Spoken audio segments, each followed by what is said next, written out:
Welcome to Home and Away, a World Cup special episode hosted by myself, Graham Spice, and Glen, who's unfortunately not well. But I am joined by returning guest Ben McFadyean. A lot to get into, so let's get into it. Let me be the one that you turn to, someone you can rely on, closer each day, home and away.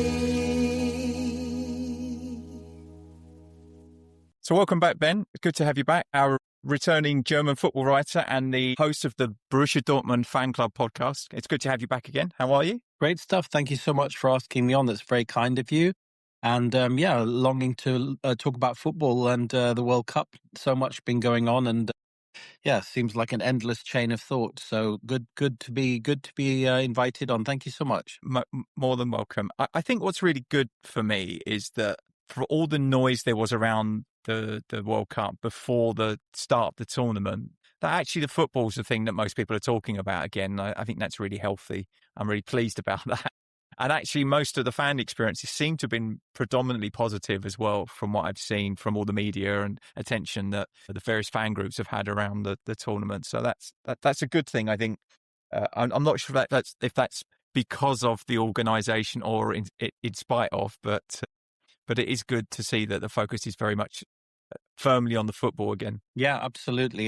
Definitely. I'm quite surprised in some ways that the noise about the ticket prices and also politicization, if you like, the involvement of the Republicans and maybe El Presidente has been far less than people expected. And actually, the Americans have actually accepted and embraced European fan culture and African fan culture, Latin American fan culture, and so on, and that we've actually seen people really being able to freely celebrate. And there was a wonderful letter today from the owner of the Boston Red Sox. He had a massive incoming visit from the Scotland fans, the Tartan Army, to one of the baseball games, and he wrote back to them and wrote back to Steve Clark and the SFA and said, that they've never seen anything like it, and they're absolutely welcome back. So I think, it's good to see the football is the main thing, and it's good to see that the fans are able to express themselves, and we've seen lots of examples of that, which we can chat about. Yeah, I think I've also seen in appearing in social media, lots of Americans, or a lot of the ones that I'm seeing are not what I would call the existing football fans. So that people who follow Premier League teams or the MLS, or that I know. Well, I think I'm connected to a lot of those people through the podcast. And so I know there are pockets of support already, quite big pockets, but it's not like universal. But I'm starting to see people who probably don't watch any football outside of the World Cup showing more interest in it, which I think is quite good for the game over there as well. Maybe it could lead to some growth in the sport as a whole. But we'll see, I guess. It will be interesting to see what happens after the World Cup's finished. I guess the one thing point. I was just going to say that you mentioned about the politicization. I think there's still a lot of nervousness around the administration about the president being at the final and presenting. Depending on who the fan groups are that are there, that could be quite an uncomfortable evening for him if he does do that. I've heard lots of stories about what might happen. Definitely football is on the up in the United States. The editor I write for, James, is a top guy on the MLS and football in the United States, and there's it's very much up and coming. And I think the success of Inter Miami and our very own David Beckham and so on, and what he's achieving and the players that he's attracting and so on. And in some ways I kind of preferred the North American Soccer League of the 1970s, having interviewed some of the players that played back then, and the types of guys like Gerd Muller and Pele and so on. And it was a sensational football league, the New York Cosmos and the Fort Lauderdale Strikers and teams that were out there. But in some ways, I think that the MLS is a successful product. And at least, they've got good numbers of people going, and they've increasing the leagues and so on. And it seems to be going quite well. And I think this World Cup is I mean, they've announced that it's record numbers of ticket sales. Personally, I can't really imagine how they're achieving these record ticket sales, because everybody I know that's either in Mexico, Canada, or the US, if they didn't travel with tickets, are not able to buy them. So I don't know whether this is an awful lot of corporate people who are getting tickets, etc.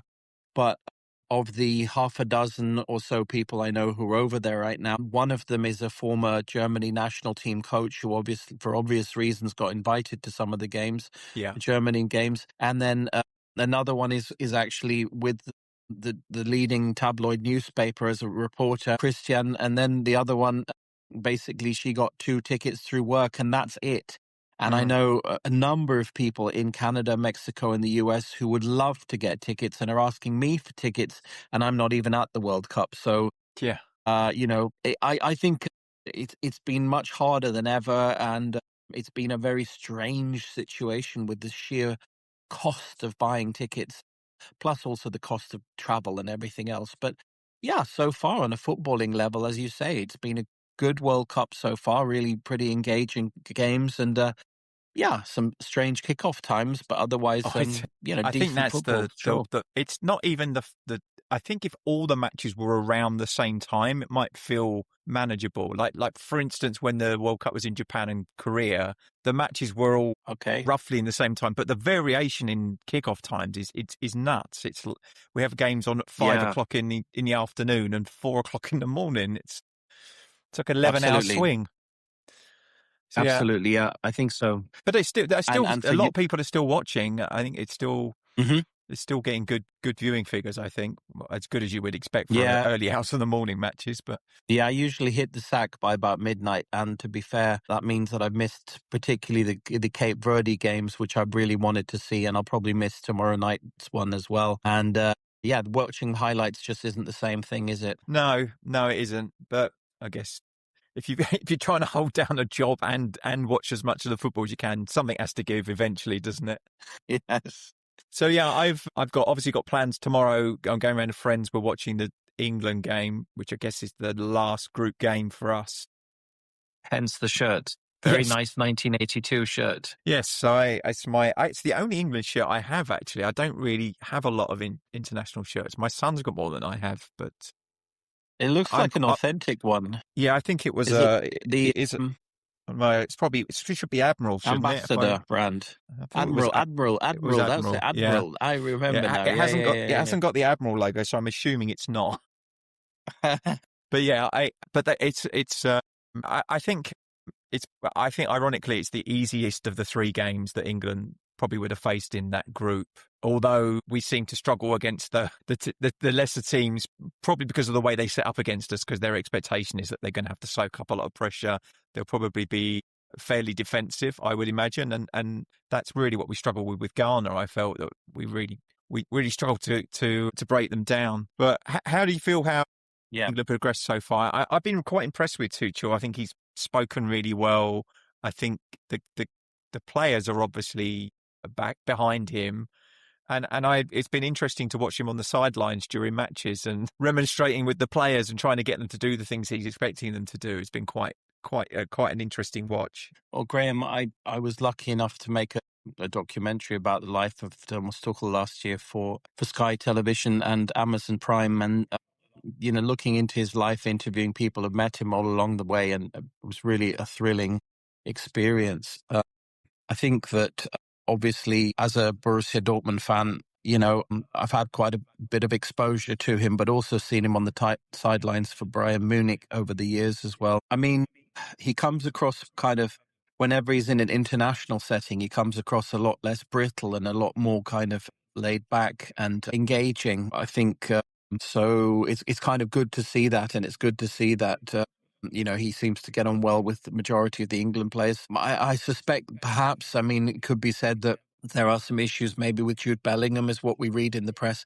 But on the same note, it just seems that maybe Jude Bellingham, a former Borussia Dortmund player, has basically just developed a lot as a player, and since the time, and it's just simply a matter of Tuchel, leaving out big star players. He's left out a number of star players going out to the United States and Canada, Mexico, like Harry Maguire and so on. So, and Cole Palmer as well. And I think there's the brave decisions, but I mean, he seems to have got the right balance, and certainly pretty exciting the first couple of games. I think Croatia, particularly England, showed what they're capable of. And I mean, a lot of the Ghanaian players remember our Premier League players like Antoine Semenyo and similar, and they know. Yeah, they know our league. They know how we think. They watch the Premier League week in, week out, and at the end of the day, also the coach is an ex Manchester United coach, and Carlos Queiroz, basically Carlos Queiroz. So they know. They could anticipate very well what was going to happen, and I think that it was an extremely good defensive performance, but ultimately it's disappointing for England. But then, Graeme, I mean, 4 points after 2 games at a World Cup. Yeah. I mean, just look at FIFA, look at, for example, Turkey's performances, or even I think South Korea would be fair to say. Yeah. A World Cup is about a sustained mental attitude, a sustained psychological ability to suck up the pressure and put on consistent performances against the very best in the world. And, you have to be a tournament team. It's challenging. It's very, very challenging. And I think that too much expectations, like we saw with the Turkey team, it just basically, sometimes it's too much. It's just too much. And I think they've had their breakthrough moment against United States. But ultimately, they'll go home very, very disappointed from this World Cup. Yeah, I think that's absolutely fair. And I think a lot of this kind of tournament football is about arriving at the right moments, isn't it? It's like it's just something that the German national team's always been really good at. It's that they might be slow starters, but when it comes to the crunch times in tournaments, they absolutely rise to the occasion. And we've seen that on repeat in history, maybe not in the recent years, but it was always, whenever we watched the tournament, you knew no matter how the Germans started, they were going to be at the latter stages of tournaments. And even if you look across this tournament, there's a number of the bigger seeded teams, you would say, who didn't have good starts. They dropped points in their first matches, and so we're not the only team that's not without a flawless set of results so far. And I just think it's about you've got to be there at the end of it. And I think this last game is important because it dictates a lot on our route through the remains of the tournament. So I think a win's important for the England team. But it's not the end of the world if we don't win it. We'll be in the knockout stages, but it would be better if we did. Well, I mean, you've got to beat Panama, haven't you? I mean, let's face it. I can't remember when was the last World Cup we played against them, but I'm sure it was 6-0. Do you remember when it was? Was it in Brazil? Possibly Brazil. Yeah, I think it might have been Brazil or Russia. Yeah, and we beat them 6-0. I don't think it's going to be as high as that this time, but I mean, what the main thing is that Thomas Tuchel's got a big enough squad to do squad rotation, and I think he's got good players, a number of different options on every single position, and also the ability to change and switch around different formations and so on. I mean, we've got really a depth of squad here, and I think it's amongst the best. So I don't think the Ghana game is going to ultimately be demonstrative. It's going to exemplify anything. I think it's just an example of where England have basically been held back, and they were able to put in a very powerful defensive strategy, which was able to kind of gag the England team and gag Harry Kane. Basically, I don't see that happening too much more. The way they qualified was absolutely sensational. We didn't lose a single game. Let's face it. But I feel that that's also put on very high expectations, hasn't it? Let's be frank. We do it every time though, to ourselves absolutely. As much as anything. Yeah. I would say that at the end of the day, I know there's a lot of negativity around it generally in the media and on social media around the performance, but ultimately we didn't lose. Although I do feel that we got really lucky with some of the refereeing decisions and the VAR decisions. There was a couple of times where I thought we'd given away penalties and possibly could have given away red cards, but we're still in it. We still got a point out of the game, so it's not the end of the world. No, absolutely not. I think England will put in a very good performance against Panama. and then we'll just have to see basically who we end up playing against. Yeah, the pressure is on, but that's because basically the Premier League is the number one commercially most successful league in the world, and arguably one of the best ones, if not the best one. I mean, certainly a lot of people here, maybe people in the Bundesliga might disagree, although there are numerous fans of the English football in Germany, I can tell you that much. Yeah. Yeah. So I guess in terms of the other home nation still in the tournament currently, as of 11 o'clock, is Scotland. Their last group game, they had a loss against Brazil, which they left themselves too much to do in that match, I think. And I didn't think they were very good either. It wasn't a great performance. They basically played into Brazil's hands, and I think they're as good as home. The chances of them making it through as a third place team are pretty slim, I think. But I think it depends on the remaining matches over the next 2 days, I think, isn't it? I think the last group games are tomorrow. Oh no, Sunday, I think they are. But yeah. It's a shame that they've the off the field performance by the fans has been far superior to the players on the pitch. Yeah, So, you got a good point there. I remember 2017 at the London Palladium, and representing Dortmund at the FIFA Best of World Football Awards for best fans, basically, and we were nominated for, and ultimately we didn't win it. Actually, it was Celtic that won it, which was ironic, but yeah, I mean, like the BBB fans, Scotland fans are immensely popular, and for all the right reasons. Basically, we've seen the way they've gone round cleaning up in the stadiums after themselves, which I think is a really cool trend. And also, just basically, I mean, I remember them. I was for a month at the Euro 2024 working with BBC Radio Scotland, and it was absolutely brilliant. I mean, they were there all the way right through to the final, whether they'd been knocked out or not. They were always a heavy presence in all the towns, you know, in their kilts and so on, and having a great time, and were very, very popular. I hooked up down there in Munich with the Alba FA, which is the Gaelic-speaking traditional language of Scotland, that their football team, and they played a game against Bavaria, and it was just really fun to see how well received they were, and just really, really an enjoyable experience. So I think America, particularly, you know, will be very much it'll be a lesser football experience without the Scottish fans, but at the same time, you know, there's lots of other incredibly cool fans out there. You know, I think of the Congolese fans, for example, with the it's nutty, really. I mean, some of it's been absolutely mad and wonderful as well. You know, just watching Ecuador, Germany yesterday, how incredibly passionate the Ecuador fans were. Just absolutely brilliant. I mean, the emotion with the coach and the players at the end was really something, wasn't it? Something else, yeah. Maybe we can switch to that match. I didn't catch all of it, so I think I saw some of the early. But I was travelling yesterday, so I didn't get back till quite late last night. But what did you think of the match?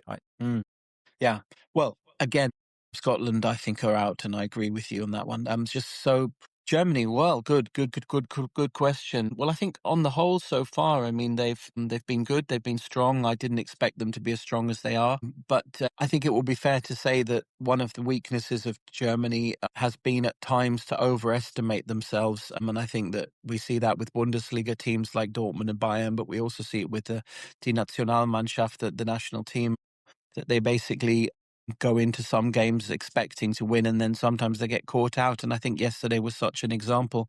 But I think it was overall a very good game where Ecuador absolutely had to win. Germany had already qualified to go through, and so therefore perhaps, you know, they weren't trying as hard. But on the whole, you know, a loss like that against a side where you would perceive yourself to win is not good for the psyche, it's not good for the confidence, and it's also not good for the levels of interest which had been rising very steadily and increasingly in Germany.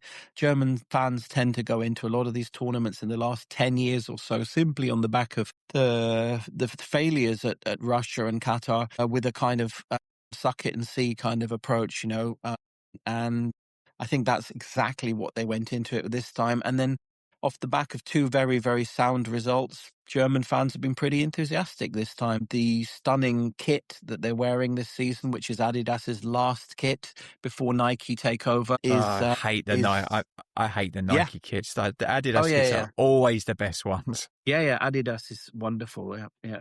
I definitely prefer Adidas, and I prefer Adidas over Puma, even though I shouldn't be saying that as a Borussia Dortmund fan, since we've been with Puma for more than a decade. Really? But Okay. yeah, they're very tasteful. Although I'm not really sure about these very thick stripes that they've got in the current World Cup. Even the referees seem to have these shirts with really, really thick Yeah. 1970s style stripes for the Adidas Yeah. shirts. But the shirts are selling like hotcakes. There's been enormous interest.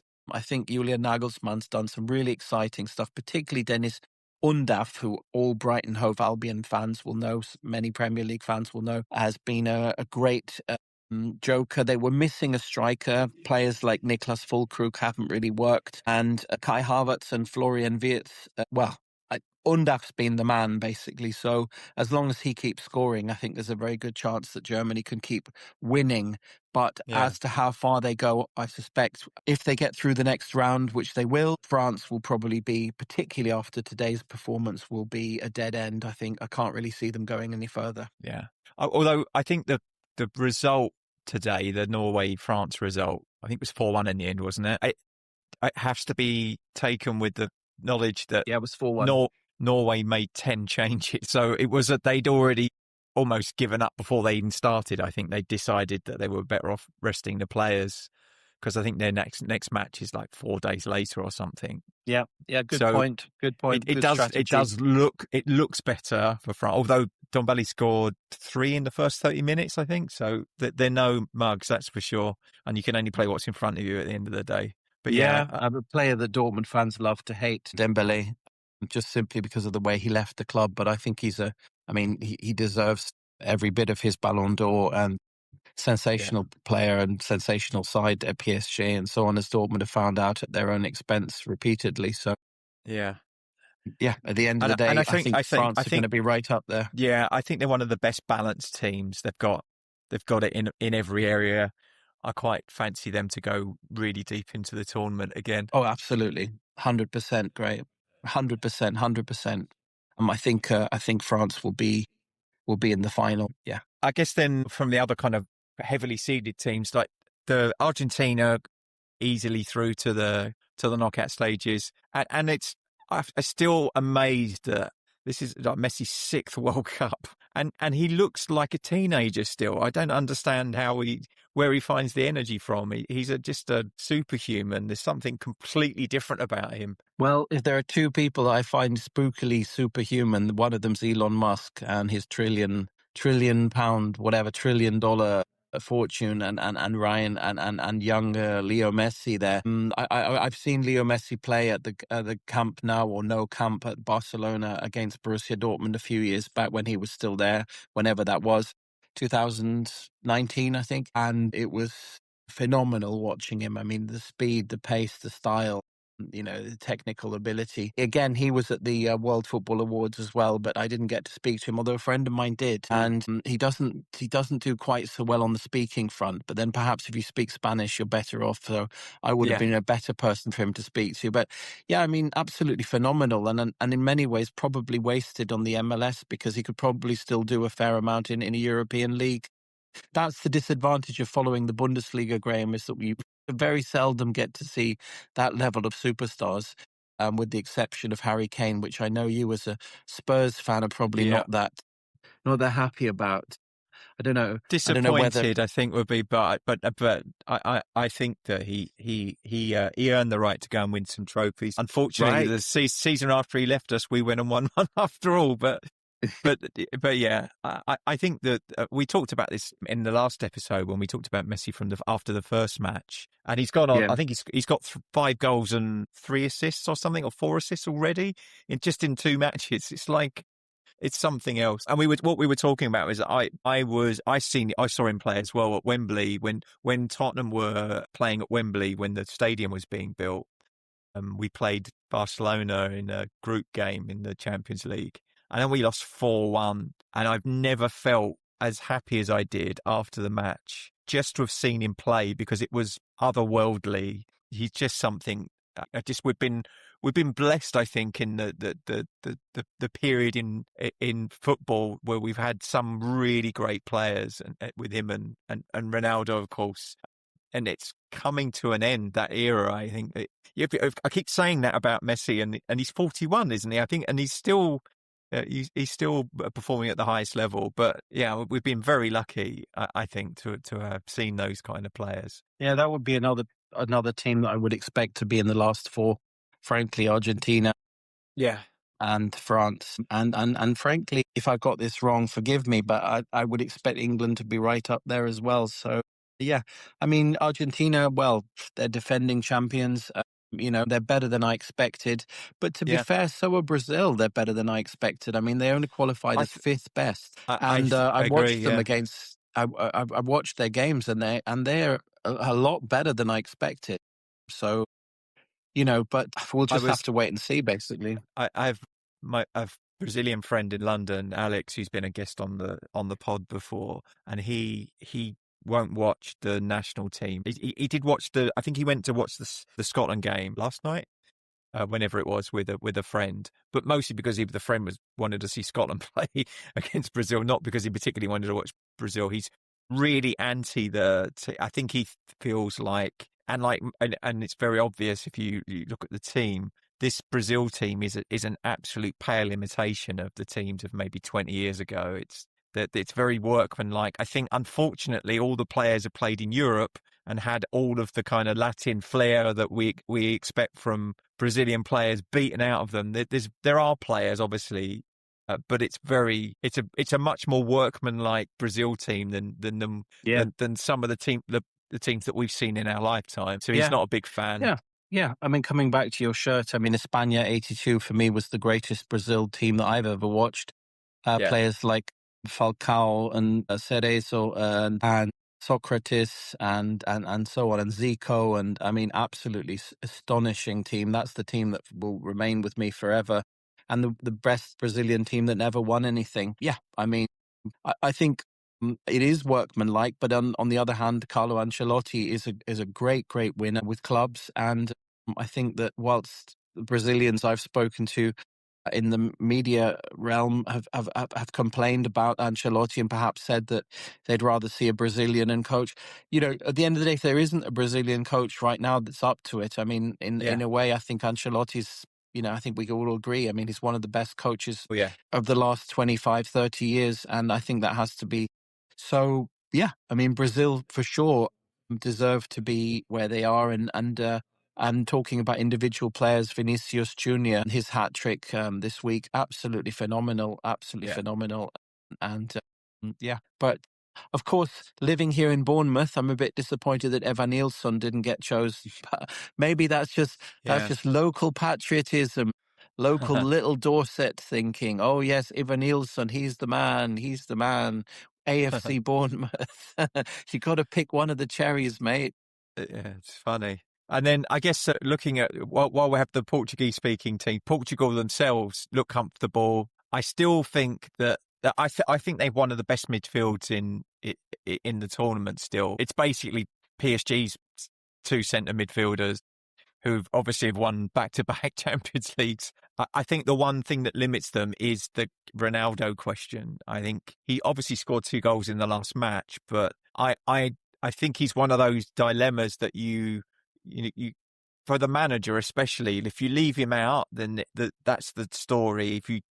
And then if you play him, are you limited because he's obviously not as fast as he was. He's not as I don't think it's been as effective as, for instance, as Messi. Messi still runs that team, whereas Ronaldo's I think isn't quite as influential.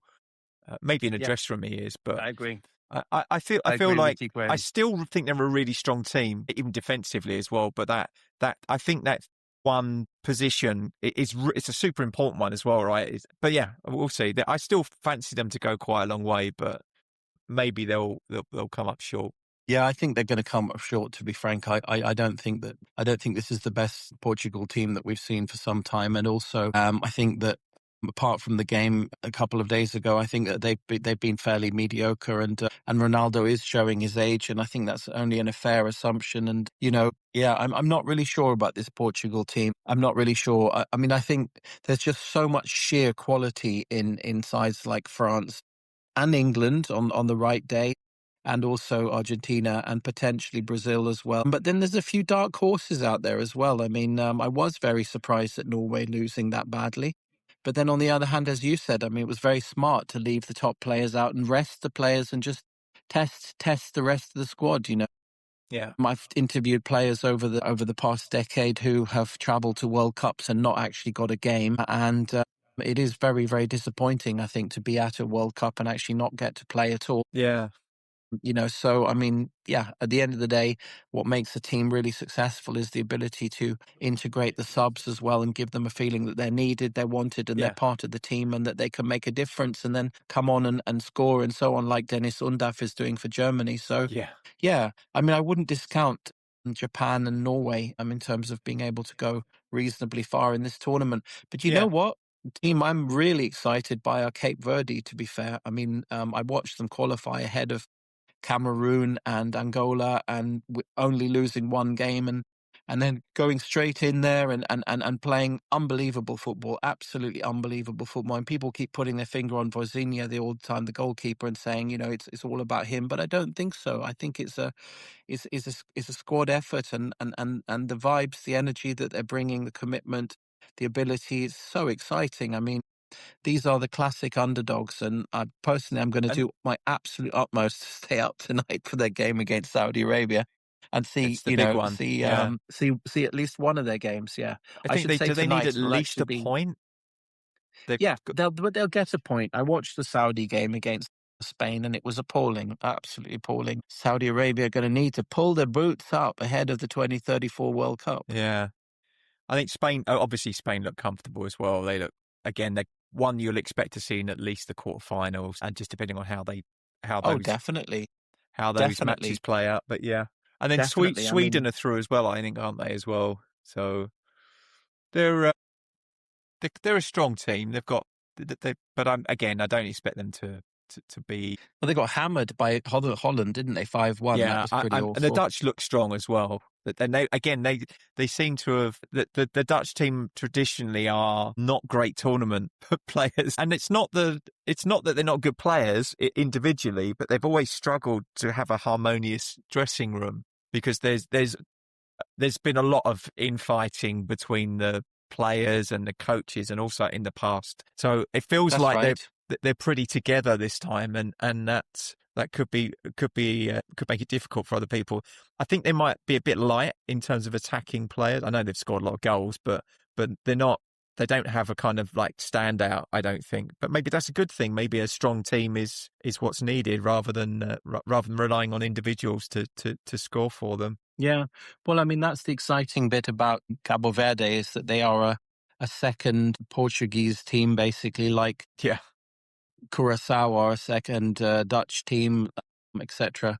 And like Ireland were traditionally basically a second England team, if you like. And when it's worked, and the pressure is off, and they're doing great. But in respect of Holland, I agree with you entirely. I think that they will implode eventually. It's going to happen sooner or later, unfortunately. Oranje is always very exciting. Again, they're one of those teams that have gone out with insane numbers of fans, and they're really lighting up the place, and fantastic to see that, and so on. But I have my doubts as to whether either Sweden or Holland can actually go far in this tournament, and I stand to be corrected. But I do entirely agree with you. Some of the playing has been, very exciting, and yeah, it's good. It's good to see it. I mean, it's always good to see it. Basically, my mind always drifts back to the England 4-1 against Holland at the 1996 World Cup, and Gazza's extraordinary goal. He lives around here in Bournemouth, where I am, and I haven't run into him yet. But no, it's funny that, because when I grew up, when I was a teenager, actually, probably like the late 80s, early 90s, when he was playing for Tottenham, he lived very close to me, and I used to see him in the pub, which you'd be unsurprised to hear.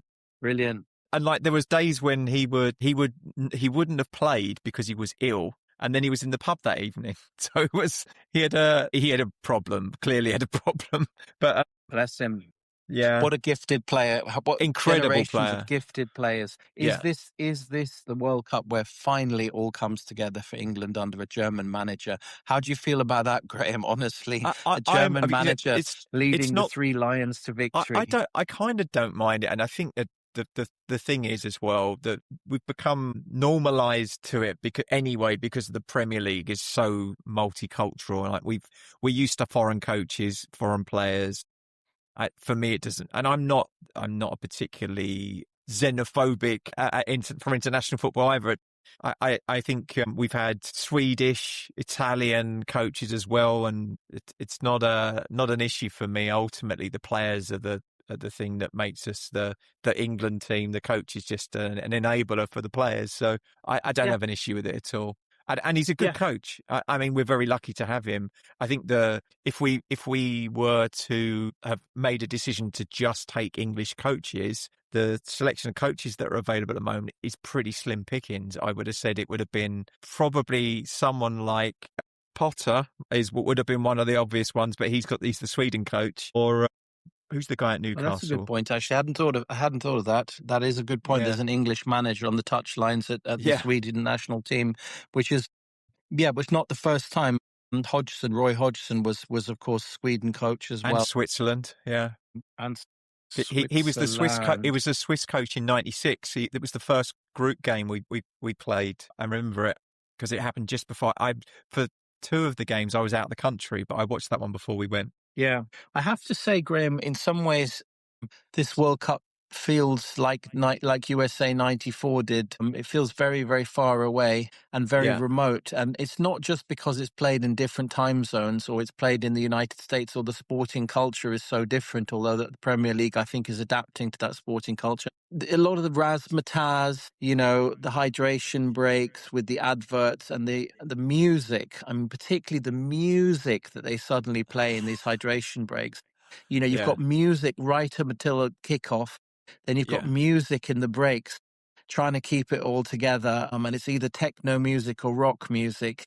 And it starts to feel for me a little bit at times like football in COVID, where we had piped in audiences and so on. It feels almost as like, particularly the flow of the games being disturbed, by these hydration breaks. I mean, it's almost become like a different sport. Not only have you got VAR, where you're not sure whether to celebrate or not, but now you've got these breaks, which basically interrupt the entire flow of the game. And it starts to become, if you add in the halftime show that's proposed for the World Cup final, what they're going to have, God, it's starting to feel like something very, very different. And it's not really football as we know it. So I feel as if this World Cup, to a lot of people, no matter how much it's in the media, feels very, very far away.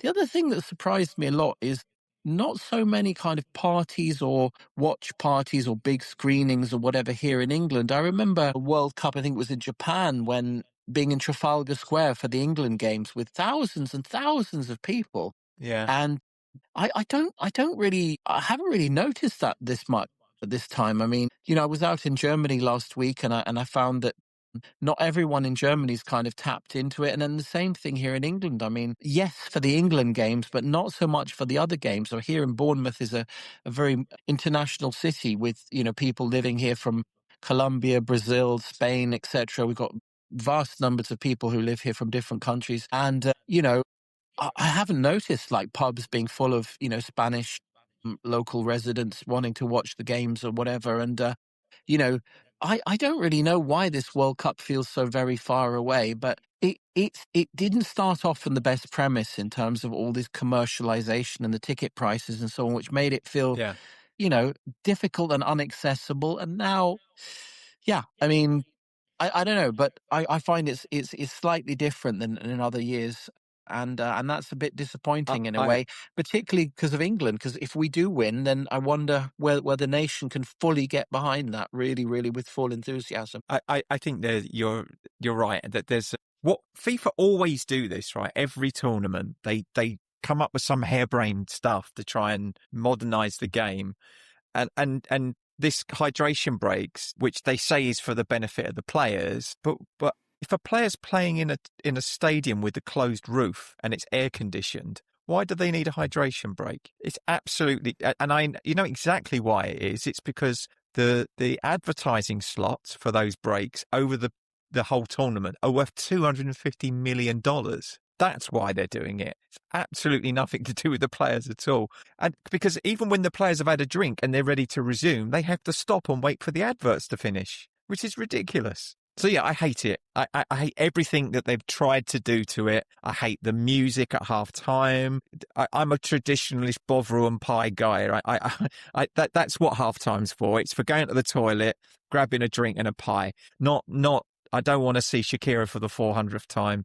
She's been to more World Cups recently than the Italy team. It's just insane. I hate all of that. I hate the music especially. And I've been to a number of like big American sporting events, and it's all that razzmatazz.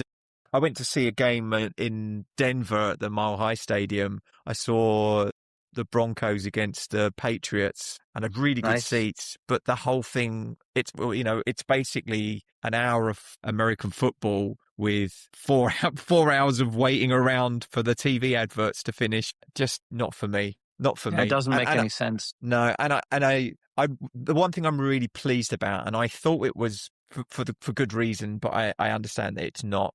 I was really happy that the ITV decided not to show adverts during the hydration breaks. But I thought, well, that's really good. But then I found out that the reason it's to do with they are allowed a certain number of adverts per hour of television, and so they couldn't actually, because they cram, I don't know, 6 adverts into the halftime break and before the game, and that's into the coverage before and after the match. They cram a lot of ads in that actually they couldn't do the adverts during the hydration breaks because it would have exceeded the amount they were allowed to do.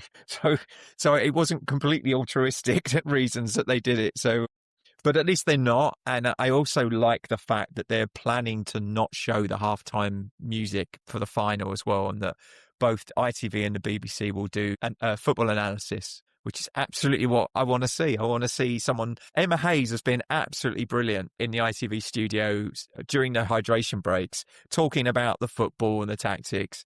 She's done a great job, and I think that's what we want to see more of. For me, yeah, I don't like this constant need to try and fiddle with the game and change it. We like it because it is the way it is, and it doesn't need changing, I don't think, but it doesn't stop them trying. Well, there's an argument.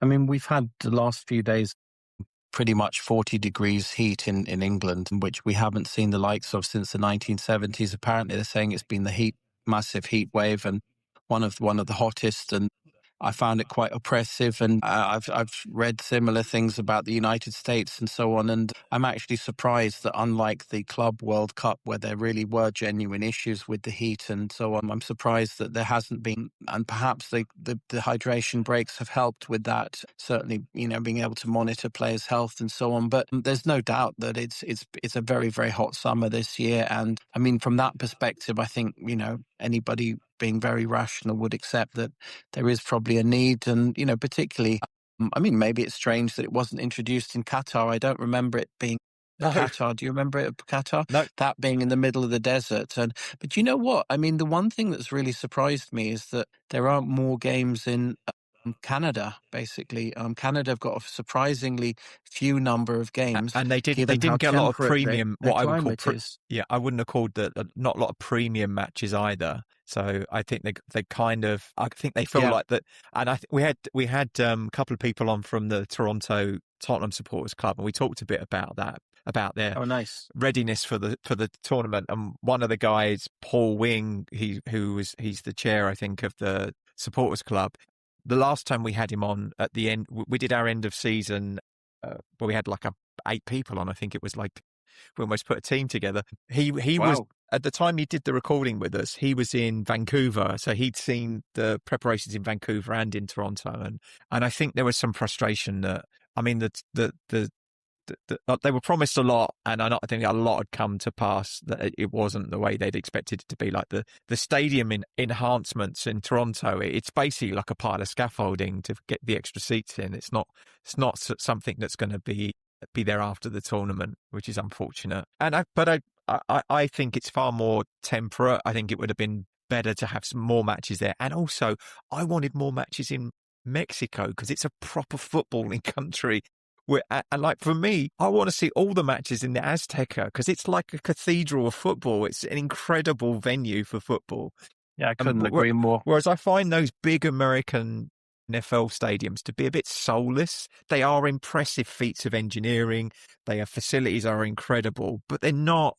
Just don't do it for me. And I guess I suppose I'm a fine one to talk, but given that Tottenham have got a stadium that's probably modelled on one of those stadiums, but I feel like again it's the soul of football. I think is the thing. Is it feels you talked about it doesn't feel distant from the football, and I think it just feels like a kind of imitation of the game that we're used to watching a little bit.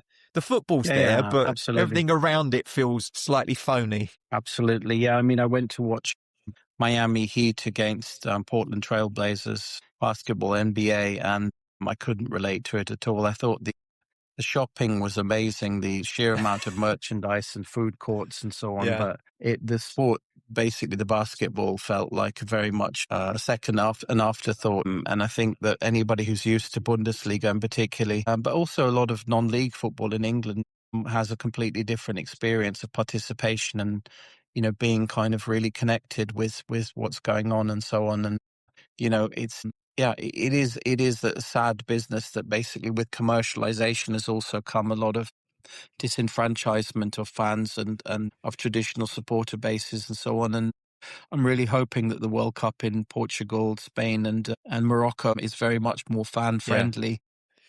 Yeah. It's a good point you mentioned about the German fan, because it's well known that German clubs are far more supporter friendly than most other major leagues, and then you have fan involvement in the running the clubs, and the pricing is very sensible it remains accessible to working class people, which is something that is always leveled as a criticism against the Premier League. And the pricing, I saw that on top of the prices of the tickets, the fact that in the US they've been charging like $150 to get a train to the stadium, and when you get to the stadium, a beer is like $19 or something ridiculous. It's like, it just feels that we've got it all wrong. It is basically a machine to make money, and it's what it feels like.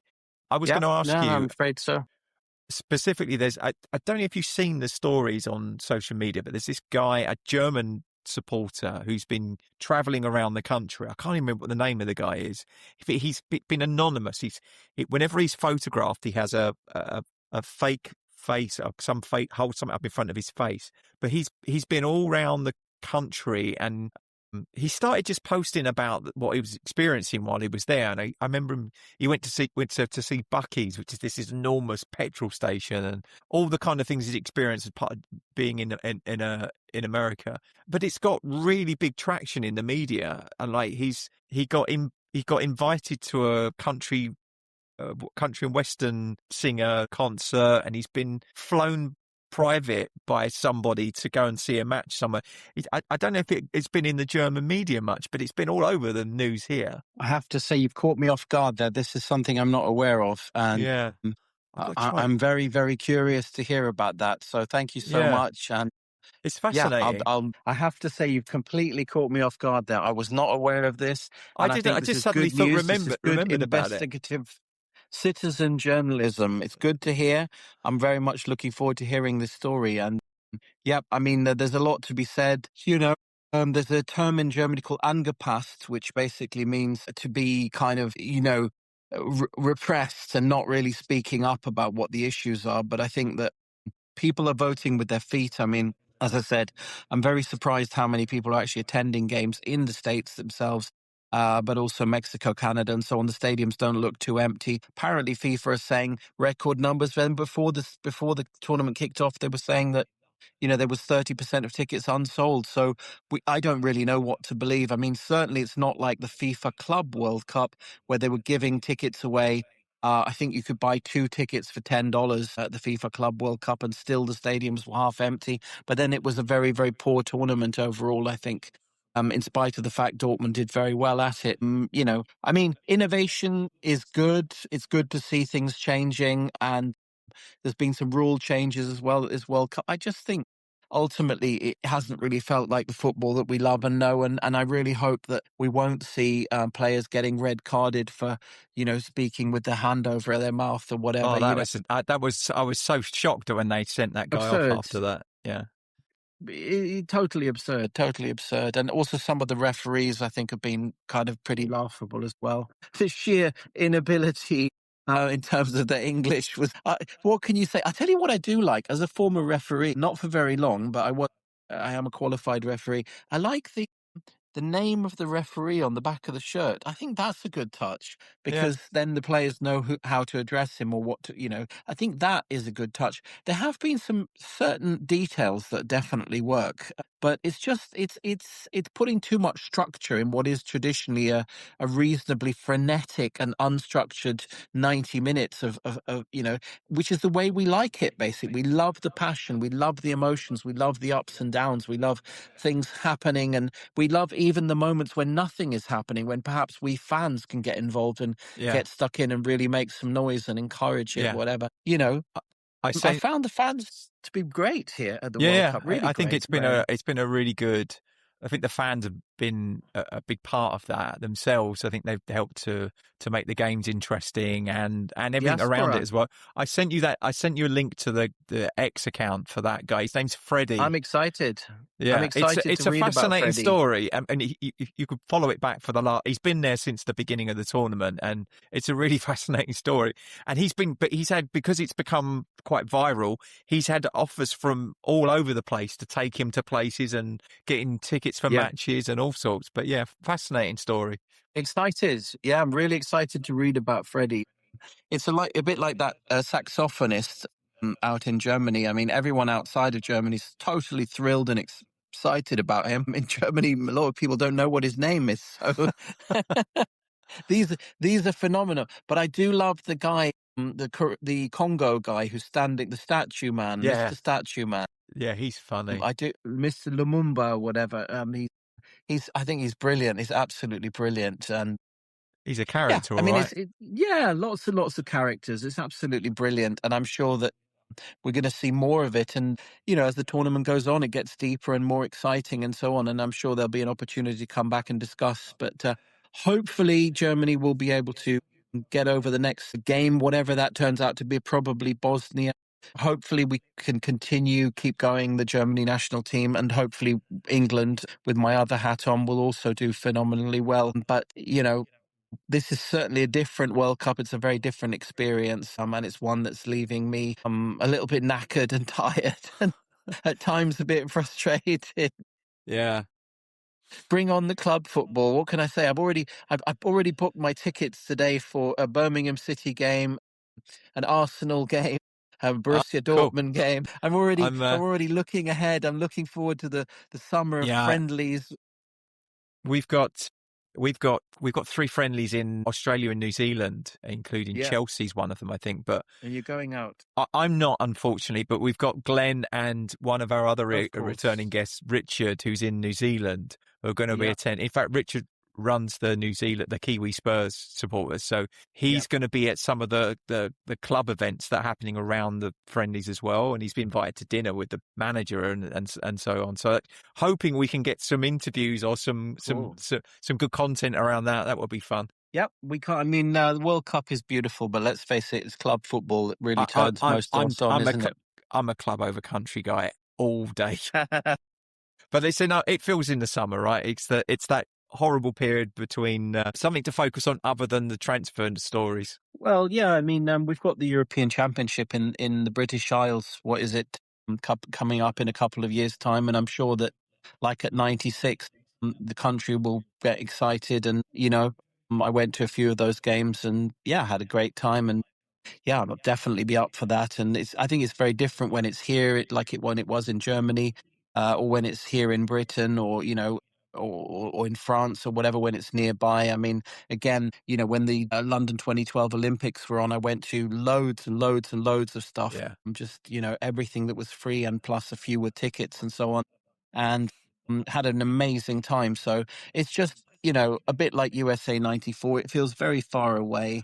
It feels very hyped, very commercialized, very much for an American audience. And yeah, hopefully football will come back to normality again when it's in Spain, Portugal and Morocco, which are more traditional football nations. And you know what? I was heading out to the African Cup of Nations in Morocco in December, January, and the ticket prices were phenomenally cheap. So hopefully, again, this time the tickets will be cheap for the World Cup in Morocco in particular. But, we'll just have to wait and see what comes of it, basically. I think Glen was looking at, I don't know which tournament it is. Is it the Euros where it's partially in England next time? Well, that is here. Yeah, it's here. It's Ireland, Scotland, Wales. So I think he was saying England, that you can buy a package of group games, and it was cheaper than buying the train ticket from New York Penn State to New Jersey to go and watch a match in the States, which was insane. But yeah, there you go. Yeah. Listen, yeah, well, Ben, I think we'll call it. It's been a pleasure to have you on again. Thank you. It's been interesting to have a conversation around it with a more varied perspective. I'm very much got my England hat on most of the time, so thank you. Thank you. I've got my Myanmar, my Burma. I'm honouring my granddad with my Burma shirt, which I bought in Rangoon a couple of years ago, or Yangon as they call it. Burma will certainly never, ever be in the World Cup, but I can wear my shirt for you for this show. Thank you so much, Graeme. Really good, and good luck to Spurs in the new season. Who knows? Our paths will cross again. I hope so. I will say that you never know that Burma might show, because they're probably going to expand the tournament to 128 teams, but with every team, even like San Marino and Liechtenstein will be there next time. There's a thought. Let's hold that thought for next time. Yeah, indeed. Thanks again. Thanks, Ben. Bless you. Thank you. Okay. Thanks to everyone who's listening. Please like and subscribe to the podcast to tickle the algorithm, and come on, England. Let me be the one that you turn to, someone you can rely on, closer each day, home and away.